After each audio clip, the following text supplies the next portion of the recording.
మనం మరియమ్మ గారిని దేవత అని పూజించవచ్చా, పూజించకూడదు అనడానికి పూజించే వాళ్ళు పూజించాలని చాలా చెప్తారు. ఎన్నో రెఫరెన్స్లు చెప్తారు. బైబిల్ని ఎవరికి కావాల్సినట్టు వాళ్ళు వాడుకునే ఒక ఆయుధం కింద మారిపోయింది. వాక్యం ఎలాంటిదట? రెండంచులు కట్టుకోమంటారండి. ఎందుకంటే ఎలాగైనా వాడుకోవచ్చా, కానీ వాక్యం రెండంచులు కట్టడం కాదండి. వాక్యం రెండంచులు కట్టుకొని బోధిస్తూ ఉంటారు. వాక్యం రెండంచులు కట్టడం కాదు. రెండంచులు ఎటువంటి కట్కము కంటేను అసలు రెండంచులు కట్టకం వాక్యానికి ఎందుకు పనిచేస్తుంది? వాక్యాన్ని రెండంచులు కట్టకంగా బోధిస్తూ ఉంటారు అని కాదండి. చూడండి ఒకసారి ఫిలిప్పీ పత్రిక 12వ అధ్యాయం 4వ వచనం అనుకుంటారమ్మా. ఎందుకంటే దేవుడు చాలా చిన్నవాడు అయిపోతాడు రెండంచులు కట్టకం అయితేను. వాక్యం రెండంచులు కట్టకం కాదు. రెండంచులు కట్టకం అన్నాడండి, అంటే రెండంచులు ఎటువంటి కట్కంకైనా అన్నాడా? రెండంచుల ఎటువంటి కట్కముకైనాను వాడి కలదే. ఎందుకంటే సాధారణంగా వాక్యం రెండంచులు కట్కం అని మాట్లాడేస్తున్నాము. రెండంచులు కట్కం ఎందుకు పనిచేయడానికి దానికి? ఈ పదాన్ని ఎందుకు ఉపయోగించారు కదండి యేసుప్రభు వారు ఉపయోగించిన మాటని పౌలు గారు, ఈ గ్రంథకర్త ఉపయోగించిన మాట. ఎందుకంటే యేసుప్రభు వారు ఎడ్యుకేట్ చేస్తుండేవారు యూదుల్ని. యూదులు రోమియులకి బానిసత్వంగా ఉండేవారు, కానీ యూదులు నిష్ట కలిగిన వారు. వాళ్ళు అన్యులు, కానీ ప్రభుత్వం వారిది.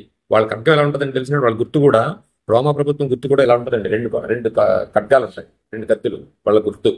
ఈ కత్తికి పట్టుకుంటే ఇలాగ నరికేయచ్చు, ఇలాగ నరికేయచ్చు. రెండంచులు ఖడ్గం అంటే వాళ్ళదండి. వాళ్ళకి భయపడుతున్నారని యూదుల్ని ఎడ్యుకేట్ చేయడానికి కూడా, నాయన ఈ రెండంచులు ఖడ్గం మీకెంతరా, ఈ వాక్యాన్ని మీరు కానీ తింటే రెండంచులు ఎటువంటి ఖడ్గము కంటేను వాడిగలదాయి అక్కడ మాట్లాడతారండి దాన్ని.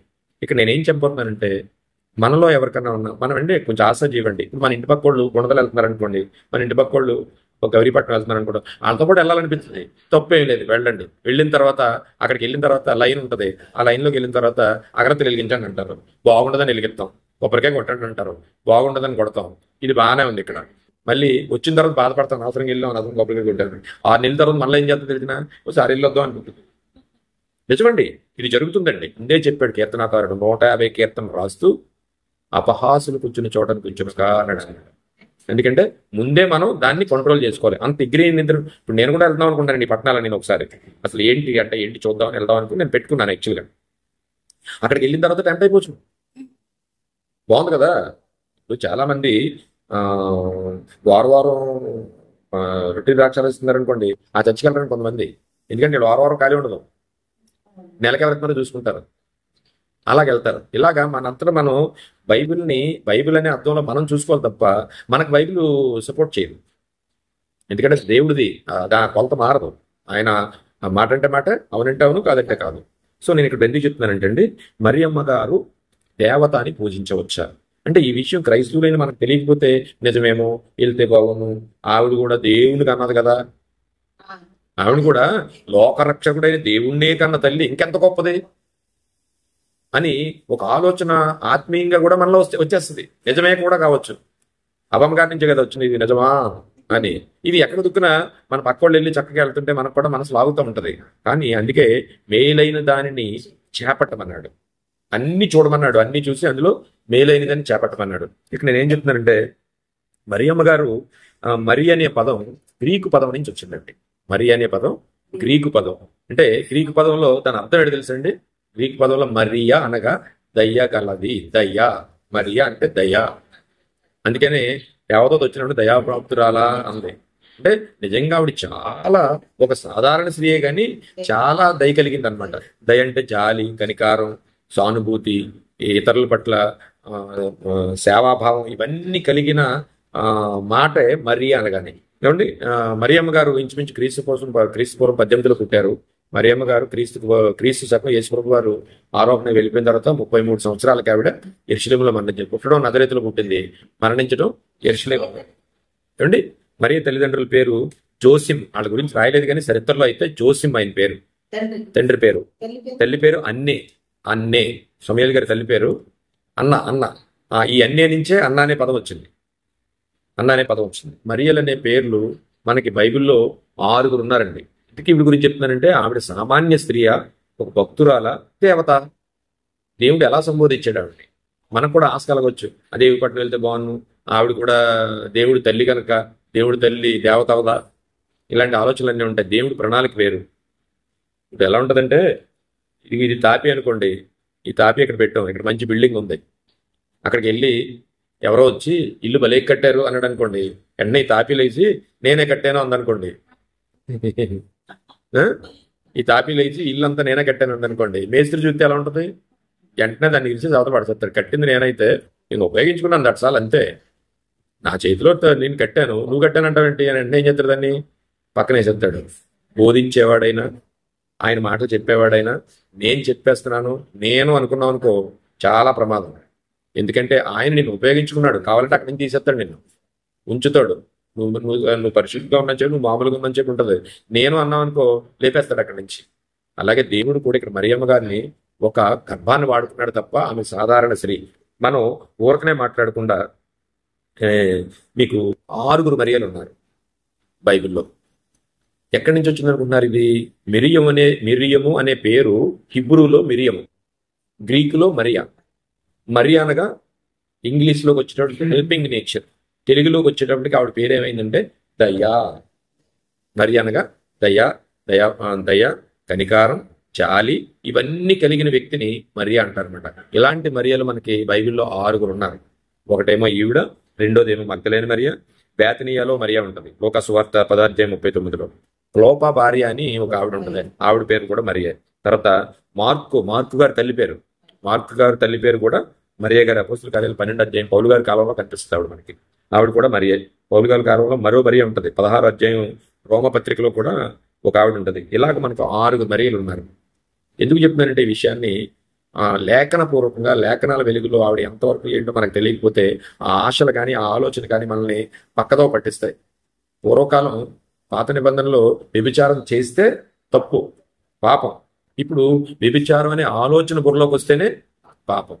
మోహపు చూపు చూస్తే అన్నాడు, వ్యభిచారం చేస్తేనే అప్పుడు అన్నాడు, వ్యభిచారం చేయక్కర్లేదు, నువ్వు ఊహించుకుని మోహపు చూపు చూస్తే చాలు పాపం అన్నాడు. అందుకని ఆ ఆలోచన రాకుండా మనకేం తెలియాలంటే లేఖనాలే మనల్ని రక్షిస్తాయి. లేఖనాల్లోనే మనకు నిత్యజీవం ఉంది. అందుకని కొన్ని విషయాలు ఇంకొక 10 నిమిషాలు నేను ముగిస్తాను. సువార్త 1:42 స్త్రీలలో నీవు ఆశీర్వదింపబడిన దానవు, నీ గర్భఫలమును ఆశీర్వదించబడును. నా ప్రభువు తల్లి నా యొద్దకు వచ్చుట నాకు ఎలాగూ ప్రాప్తించెను. యేసు ప్రభు వారు ఈ ఆత్మ మరియమ్మ గర్భంలో పడడం ఎలిజబెత్కి తెలుసు. ఎందుకు తెలుసు అంటే అంతకుముందు 6 నెలల క్రితమే యోహాన్ గారు ఆమె కడుపులో పడ్డారు. అందుకని ఈ విషయం దేవదూత వాళ్ళకే చెప్పింది, మరియమ్మ గారికి కూడా చెప్పింది. ఇక 6వ నెల కలిగి ఉంది నీ సహోదరి అని. అప్పుడు వెంటనే ఈవిడ గర్భిణి అయిన వెంటనే నా నిశ్చితార్థం అయింది, నా భర్త వదిలేస్తాడేమో, ఒకవేళ ఇలా కాకుండా వాళ్ళు ధర్మశాస్త్ర ప్రకారంగా ఏమాత్రం నోరు జారిన, నాకేం సంబంధం లేదని నోరు జారిన రాళ్ళిచ్చి కొట్టి చంపేస్తారని ఇది ఏమీ ఆలోచించలేదు ఆవిడ. ఏమన్నదంటే దయాప్రాప్తురాలా, నీకు శుభవార్త అనుకుంది. పాపం ఇంకేం చెప్తారని చూస్తుంది. నీకు దయ కలిగింది, దేవుడు నీ చిత్తాన్ని నెరవేర్తున్నాడు. ఇవన్నీ చెప్పించిన తర్వాత పిడిగిలేడు బాంబు వేసింది, నువ్వు గర్భవతి అవుతున్నావు అని. వెంటనే అదెలా సాధ్యం అంటారు ఎవరైనా, కానీ అదెలా సాధ్యమనే అన్నది. కానీ ఆవిడ ఉద్దేశం తెలిసిన అంత అద్భుతం జరుగుతుందనే ఉద్దేశం ఆవిడ. అంతేగాని నాకు గర్భం ఏడు ప్రభువా అని అనలేదు. నాకు గర్భం ఎలాగొస్తుంది అని అడిగింది ఆవిడ. చూసారా ఎంత తేడా ఉందో? నాకు గర్భం ఏడు ప్రభువా అని అనలేదు. ఆవిడ ఏమందంటే నాకు ఎలాగొస్తుంది. నిజం చెప్పింది దేవదూత, ఇంక అందులో ఏ మార్పు ఉండదన్నమాట. అందుకని ఆవిడ అంతా చెప్పింది. ఇక్కడ విషయం ఏంటంటే, ఎప్పుడైతే ఎలిజబెత్ దగ్గరికి వెళ్ళిందో, ఎలిజబెత్ గారు మాట్లాడుతున్న మాట ఏంటంటే, ఆవిడ చూసిన వెంటనే ఆవిడ గర్భవతి అయింది, దేవుడు పుడుతున్నాడని తెలుసు, ఆ దేవుడిని సరళం చేయడానికి వచ్చిన యోహాన్ గారు నా కడుపులో ఉన్నాడని తెలుసు. ఇవన్నీ తెలిసి ఆవిడ ఏం మాట్లాడుతుందంటే, స్త్రీలలో నువ్వు ఆశీర్వదింపబడిన దానవు, స్త్రీలలో నువ్వు ఆశీర్వదింపబడిన వాడు అంటే ఒక సాధారణ స్త్రీయే, కానీ నువ్వు ఎక్కువ ఆశీర్వదింపబడ్డావు, అంతే నువ్వు దేవత కాదు. ఆమె మాట. రెండోది, నీ గర్భఫలము ఆశీర్వదించబడును, నీ గర్భఫలము ఆశీర్వదింపబడును. నా ప్రభువు తల్లి అంటే యేసు ప్రభు వారు ప్రభు, అందరికీ ప్రభు.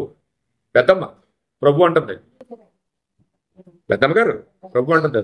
నా ప్రభువు నా చెల్లెలు గర్భంలో ఉంటాం నేను ధన్యురాలి. ఆ మాట అదనమాట. నా ప్రభువు తల్లి నా యొద్దకు వచ్చుట నాకు ఎలాగూ ప్రాప్తించెను. ఇదిగో నీ శుభవచనము నా చెవిని పడగానే, అంటే ఆమె గర్భవతి అవుతుందని కూడా ఎలిజబెత్కి చెప్పారు. ఎలిజబెత్కి తెలుసు. ఇదిగో నీ శుభవచనము నా చెవిని పడగానే నా గర్భంలోని శిశువు ఆనందంతో గొంతులు వేసింది. యోహాన్ గారు మీకు తెలుసు. రెండోది, ప్రభు ఆమెకు తెలియచెప్పిన మాటలు సిద్ధించునుగాక అని నమ్మి ఆమె ధన్యురాలెనెను. అప్పుడు మరియా అంటుంది చూడండి, ఇది చాలా ఇంపార్టెంట్. అప్పుడు మరియా ఇట్లనెను, నా ప్రాణము ప్రభువును కనపరుచుచున్నది. ఏమంటే ఇప్పుడు దేవత అయితే, ఆయన దేవుడైతే నా ప్రభు అంటదా? కడుపులో ఉన్న శిశువుని పెరుగుతున్న ఇంకా 3వ నెల ఇప్పటికి. 3వ నెల పూర్తిగా రాలేదండి. వెళ్ళిన తర్వాత 3 నెలలు అక్కడ ఉందని రాసి ఉంటుందండి ఇందులో. గర్భం ధరించిన వెంటనే కొండలోకి వెళ్ళిపోయింది వాళ్ళ దగ్గరికి. ఎందుకు అనుకున్నారు? ఏసేపు గారి దగ్గరికి వెళ్ళి నేను పరిశుద్ధాత్మతో గర్భవతి అయ్యానని నమ్మడం. డౌట్ ఏం లేదు అందులో. చెప్పడానికి కూడా ట్రై చేయలేదండి. దేవుడు చెప్పాడు, దేవుడు మాట నిరర్థకం కాదనేది మరియమ్మ గారి దృఢమైన నమ్మకం. అందుకని ఏసేపు గారికి వెళ్ళి చెప్పి కన్వే చేయాలని ఆవిడ అనుకోలేదు, చంపేస్తారని ఆవిడ అనుకోలేదు. ఈ విషయాన్ని ఇగో నీ సహోదరి ఎలిజబెత్ కూడా 6వ నెల గర్భం ఇప్పుడు అనగానే అక్కడికి వెళ్ళిపోయింది. అక్కడికి వెళ్ళిపోయిన తర్వాత గర్భం ధరించింది. అక్కడే ఉందండి, 3 నెలల గర్భిణితో అక్కడే ఉంది. అప్పుడు మళ్ళీ ఏసేపు గారికి కనిపించిన తర్వాత ఏసేపు గారు వచ్చి రిసీవ్ చేసుకున్నారు ఆవిడ. 52 కిలోమీటర్లు అండి నజరేతు నుంచి ఎక్కడికి, కొండ ప్రాంతం ఎలిజబెత్ గారి దగ్గరికి గర్భం ధరించి 52 కిలోమీటర్లు నడిచి వెళ్ళిందండి ఆవిడ. కొండ ప్రాంతానికి వెళ్ళింది. ఇప్పుడు ఈవిడ అంటున్న మాటలో మనకి ఆవిడ ఏ దేవత కనిపిస్తుంది? ప్రభువు ఆమెకు తెలియజేసిన విధిగా, నా ప్రాణము ప్రభువును కనపరుచుచున్నది, ఆయన తన దాసురాలిని దీనస్థితిని కటాక్షించి నా ఆత్మ నా రక్షకుడైన దేవుని యందు ఆనందించుచున్నది. అంటే మరియమ్మ గారు కూడా రక్షణ కావాలా? దేవత అయితే రక్షణ అడుగుతుందా? ఈ సాధారణ స్త్రీ గనక కర్మపాపం ఉంది గనక, మీరు మాట చూడాలంటే ఒకసారి చూడండి, ప్రసంగి గ్రంథము 7వ అధ్యాయం 20వ వచనం. అందులో ఏముంటదంటే, పాపము చేయక మేలు చేయుచుండు నీతిపరుడు ఒక్కడును లేడు. 7వ అధ్యాయం 20వ వచనం అండి. ప్రసంగి గ్రంథం 7వ అధ్యాయం 20వ వచనంలో, పాపము చేయక మేలు చేయచుండు నీతిమంతుడు ఒక్కడని లేదంటే అందరూ కూడా దేవుడి నుంచి వచ్చిన వారు పాపముతోనే ఉంటారు కనుక ఈవిడికి కూడా రక్షణ కావాల్సి వచ్చింది. ఆ మాట చూడండి చాలా చక్కగా, నా ప్రాణము ప్రభువును కనపరుచుచున్నది, ఆయన తన దాసురాలి దీనస్థితి కటాక్షించను, నా ఆత్మ నా రక్షకుడైన దేవుని యందు. నా ఆత్మ నా రక్షకుడైన దేవుని యందు అంటే ఎవరు రక్షకుడు కావాలంటే ఇప్పుడు ఈవిడికి కూడా రక్షణ కావాలా? మరి దేవుడికి రక్షణ ఎందుకు? బలమైన పదాలు అనమాట అండి. అక్కడ తల్లి విట్నెస్ ఇస్తుంది, నేను దేవుడిని కాదు బాబు, సామాన్య మానవురాలని, దయాప్రాప్తురాలు మరి అని పేరు పెట్టారు మా తల్లిదండ్రులు, నేనైతే నీతిమంతురాలు ఆవిడ. ఎందుకు దేవుడు ఎన్నుకున్నాడంటే ఆమె చాలా నీతిమంతురాలండి. ఇక్కడ చిన్న విషయం ఏంటంటే, మరీ ఎంత గొప్పదంటే అండి, ప్రవక్తలను మించిపోయిందండి, యాజకులను మించిపోయిందండి. మీకు 2 ఉదాహరణలు చెప్పి నేను క్లోజ్ చేస్తాను. ఏలియా గారికి ఎలిజబెత్ చంపేస్తానండి. ఏలియా గారు వెళ్ళిపోయి దేవుడు పాటు, అయ్యా నాకు ఇంక ఈ పని చేయండి, నేను వెళ్ళిపోతానని అన్నాడు. అయితే నువ్వు పలానా చోటకి వెళ్ళిపోయి ఉండు అన్నాడు. ఎందుకు? ప్రాణభయం వచ్చింది ఏలియా గారికి. ఎంత రోషమైన ప్రవక్తైనా కూడా ప్రాణభయం వచ్చింది. కానీ యాక్చువల్గా మరియమ్మ గారికి గర్భిణి ధరించిన వెంటనే ఏం చేస్తారో తెలుసునండి, యూదా సంప్రదాయ ప్రకారంగా ధర్మశాస్త్రంలో పాత నిబంధన ప్రకారంగా ఏమాత్రం కంప్లైంట్ ఇచ్చినా ఈ గర్భానికి నాకు సంబంధం లేదని ఏసేపు గారు అంటే వెంటనే రాళ్ళించి కూడా చంపేస్తారంటే వెంటనే. ఇంక అందులో ఎలాంటి డౌట్ లేదు. అబ్బే నేను పాపం చేయలేదని అంటే కొన్ని పరీక్షలు ఉన్నాయి అక్కడ యూదా సంప్రదాయ ప్రకారంగా. ఆ పరీక్షలు పెడతారు. మరియమ్మ గారికి ఆ పరీక్షలు కూడా జరిగిపోయాయండి. జరిగిన తర్వాత ఏసేపు గారు వెళ్ళారు, చరిత్రలో ఉంది. అంటే ఈవిడేం చేసింది, చంపేస్తారని తెలిసినా కూడా ఎవరిని పట్టించుకోకుండా 3వ నెల గర్భిణితో అక్కడికి వెళ్ళిపోయింది. అంటే ప్రాణాన్ని కూడా తెగించి దేవుణ్ణి యాక్సెప్ట్ చేసింది. అంటే ఏలియా గారిని కంపేర్ చేసుకుంటే ఒక దైవజనుని, ఒక ప్రవక్తను కూడా మించిపోయింది ఆవిడ. 2వ ఉదాహరణ చెప్తాను మీకు. ఎలిజబెత్ గారి భర్త జకరయ్య గారు, ఇంక యేసు ప్రభు వారు పుడతారనగా పాత నిబంధనలో జకరయ్య గారు ఆఖరి యాజకుడు. యెరూషలేము దేవాలయంలో యాజకుడు వచ్చి, దేవదూత వచ్చి ఏమంటదంటే, నువ్వు వృద్ధుడు కదా, నీ గర్భం కూడా మీ భార్య గర్భం ఉడికిపోయింది కదా, ఇదిగో నీ కుమారుని ఇస్తానన్నాడు అయ్యా దేవుడు అని చెప్తాడు యాజకుడికి. అంటే యాజకుడు అంటే పరిచర్య చేసే ఆయన. యాజకుడికి ఆయన ఏమన్నాడు తెలుసునండి, నువ్వు చెప్పేసా కానీ నాకు చూసక్రియ కావాలా, నాకు ఎలాగవుతుందో చెప్పాను కానీ నోరు పడిపోయిందంటే. ఎప్పుడైతే ఆలయంలో అలా అన్నాడో నోరు పడిపోయింది అంటే. ఎందుకంటే ఒక యాజకుడు దేవదూత, ఎందుకు మరియమ్మ గారి దగ్గరికి వచ్చి దేవదూత నువ్వు గర్భవతి అవుతున్నావు అని కానీ ఎందుకు నమ్మిందంటే, దేవదూత దేవుడి ద్వారా వస్తుంది, దేవుడే మాట్లాడారనే ధర్మశాస్త్రం నమ్మకం ఉంది ఆవిడకి, దేవుడి మీద నమ్మకం ఉంది. నీ గర్భం ధరిస్తామని అనగానే పాపం అమ్మాయికి అప్పుడే నిశ్చితార్థమైన పెళ్లి కూతుర్లు, నిశ్చితార్థమైన పెళ్లి కొడుకులు ఎంత ఆస్తి ఉంటారండి, ఎంత అద్భుతమైన వాళ్ళ కళలు కంటూ ఉంటారు. అలాంటి టైంలో వచ్చి గర్భవతి అవుతా ఉంటే, గర్భవతి అని అనగానే ఏం జరుగుతుందంటే ముందు భర్త వదిలేస్తాడు. వదిలేస్తే పర్వాలేదు, వాడు నాకు సంబంధం లేదని చెప్పాలి. చెప్పినంటేనే రాళ్ళించి కూడా చంపేస్తారు. ఇంత నమ్మకాన్ని ఆవిడ పెట్టేసి నా హౌ ఇట్ ఈస్ పాసిబుల్ అని అడిగింది. ఎలాగా? నేను పురుషుని ఎరిగిన దానినే, అంటే మీతో నేను అబద్ధం చెప్పొచ్చు, కానీ వచ్చింది దేవుడు. ఈవిడ దేవుడు దగ్గర అబద్ధం ఆడలేదు, పురుషుని ఎరగలేదు అనే విషయం ఎవరితో మాట్లాడుతుందంటే సమాజంతో మాట్లాడట్లేదు, పక్కోళ్ళతో మాట్లాడట్లేదు, డైరెక్ట్గా దేవుడితో మాట్లాడుతుంది. ఎందుకంటే నేను అవునో కాదో దేవుడు తెలుసు అనే విషయం ఆవిడకి తెలుసు. అలాంటి పరిస్థితుల్లో మాట్లాడుతుంది అనమాట. సో ఇప్పుడు నేను చెప్పబోయేది ఏంటంటే, మనకేదన్నా ఆశ ఉంటే, మనకేదన్నా అటు సైడ్ నిజమేమో అని అనిపిస్తే, మరియమ్మ దేవత కాదు, మరియమ్మ పూజారుకురాలు కాదు, ఆమె సామాన్యమైన, ఇది ఆవిడే చెప్తుంది చూడండి. మరి మరియమ్మ గారికి మహిమలు ఏమైనా ఉన్నాయా? ఆవిడ ఏమైనా మహిమ చేయగలిగిందా? కానాను విందులోకి వెళ్ళింది, అక్కడ ద్రాక్షారసం అయిపోయింది, ఆవిడే ద్రాక్షారసం చేసేయచ్చు కదా, చేసిందా? ఆయన పిలిచి ఏంటి నాయన అమ్మ, నా టైం ఇంకా రాదు, ఇవన్నీ చూసుకున్నాడు. అంటే ఒక సామాన్యమైన తల్లిగా వింటాడు. నా టైం ఇంకా రాలేదు, నీకేం తెలియదమ్మా, నువ్వు తల్లి మాత్రమే, ఒక స్త్రీ మాత్రమే, నీకేం తెలియదు, నా టైం ఇంకా రాలేదు, నేను చూసుకుంటా, నువ్వు పక్కన ఉండన్నాడు. దేవత కాదు కదా, మహిమలు ఏమైనా చేయగలదా? ఏమీ చేయలేదు.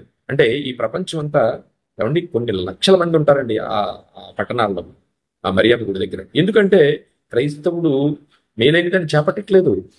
ఏం చేస్తున్నాడంటే ఏదో చూసుకుంటూ వెళ్ళిపోతున్నాడే తప్ప అలాగా ఉండట్లేదు అనమాట. సో ఇలా చెప్పుకుంటే మరియమ్మ గారి గురించి చాలా ఉంటాయి. ఎప్పుడో ఒకసారి వచ్చారు, ఇస్లాం దేవాలయంలో తప్పిపోయిన తర్వాత ఎవరు నా తల్లి అని అడిగాడు. ఎవరు నా తండ్రి, ఎవరు నాకు సహోదరులు? వాక్యాన్ని నమ్మి దేవుని చిత్తాన్ని నెరవేర్చేవారు మాత్రమే నా తండ్రి పిల్లలు అన్నాడు. అక్కడ అందులో మరి కూడా ఉన్నది. ఆయన చెప్పిన మాటల్లో మరియమ్మ గారు కూడా ఉన్నారు. ఇలాగ మనం చెప్పుకుంటూ వెళ్ళిపోతే ఈమె కూడా ఒక సాధారణమైన స్త్రీ తప్ప. ఒక చిన్న ఎగ్జాంపుల్ యేసుప్రభు వారు బోధిస్తున్నారట. యేసుప్రభు వారు బోధిస్తుంటే ఒక పెద్ద ఆవిడ వచ్చి మరియమ్మ గారితో మాట చెప్తుంది అనమాట. ఏం చెప్తుందంటే, అమ్మా నువ్వు కన్న గర్భం ధన్యం, నువ్వు కుడిచిన స్తన్యములు ధన్యము అని పెద్ద కేకే చెప్తే అప్పుడు యేసుప్రభు వారు ఎన్న ఖండిస్తారు. దాన్ని ఏమిటంటారంటే, నిజమే ధన్యురాలే, కానీ ఎవరైతే నా వాక్యాన్ని వింటారో వారు మాత్రమే తండ్రి చిత్తాన్ని నెరవేర్చిన వారు మాత్రమే అంటాడు తప్ప ఇక ఈవిడ తల్లికి అక్కడ కూడా ఇంపార్టెన్స్ ఇవ్వదు. అయితే మరియమ్మ గారు ఎక్కడన్నా పెట్టి పూజిస్తూ ఉంటే, కేరళలో ఎక్కువ ఉంటుంది, అది మనకు కూడా బాగేసింది, మన ఆంధ్రాలో కూడా, మన ఈస్ట్ గోదావరిలో కూడా పెద్ద పెద్ద గుళ్ళు కట్టేస్తుంది అనమాట. కానీ మనిషి ఏంటంటే ఎక్కడ ఆడంబరాలుగా దొరుకుతాయో అక్కడికే వెళ్తుంటారు. అందుకే దేవుడు మాట్లాడాడు, ఒకడు జన్మదినము కంటే మరణదినము మేలు, మరణించిన వారింటికి వెళ్ళడం మంచిదట, ప్రలాపించే వారింటికి వెళ్ళడం మంచిదట. ఎందుకు అలాగన్నాడు అంటే, మరణం అందరికీ వస్తుంది. అంటే ఈ విషయం తెలియదా మనకి? ఆయన చెప్పింది ఏంటంటే, చిన్న ఎగ్జాంపుల్ మనందరిలో మాట్లాడుతున్నా చెప్తున్నాను. పెళ్లికి వెళ్ళాం అనుకోండి, ఇంటికి వచ్చిన తర్వాత మనశ్శాంతి ఉండదు మనకి. ఎందుకంటే మీకు లేని లెక్కలేసి అక్కడ కనిపిస్తుంది. మనం ఎప్పుడో కొనుక్కోవాలనుకున్న చీర అక్కడ కనిపిస్తుంది. ఇంటికి వచ్చిన తర్వాత మన నిద్ర అట్టదు. ఇవన్నీ ఇబ్బంది పెట్టాయి. అదే మీరు దినానికి వెళ్ళండి, అక్కడ చాలా విషయాలు తెలుస్తాయి. ఎందుకంటే అవును కదా, మనం చనిపోతాం కదా, ఇలా ఉండం కదా, ఎప్పటికైనా తప్పదు కదా అని శ్మశాన వైరాగ్యం ఉంటుందండి. అక్కడికి వెళ్ళిన తర్వాత నిజమే కదా, చనిపోతాం కదా అనుకుని ఎంతో ప్రిపరేషన్లో ఉంటాం మనం. అవును నిజమే, ఇది చచ్చిపోతాం కదా, ఏ రోజైనా తప్పదు అనుకుని సత్యాన్ని గ్రహించే ఆలోచనలోకి మనం వెళ్తాం. అదే శుభకార్యానికి వెళ్తే మనశ్శాంతి పాడైపోతుంది. ఇంటికి వచ్చిన తర్వాత చాలా ఇబ్బందులు ఉంటాయి. అది ఎవరికాళ్ళకి తెలుసు అండి. సో దేవుడు ఇవాళ నేను చెప్పాల్సిన విషయం ఏంటంటే, మేరీ మాత అనే మరియమ్మ తల్లి గారు ఒక సాధారణ స్త్రీ, ఆశీర్వదింపబడిన స్త్రీ.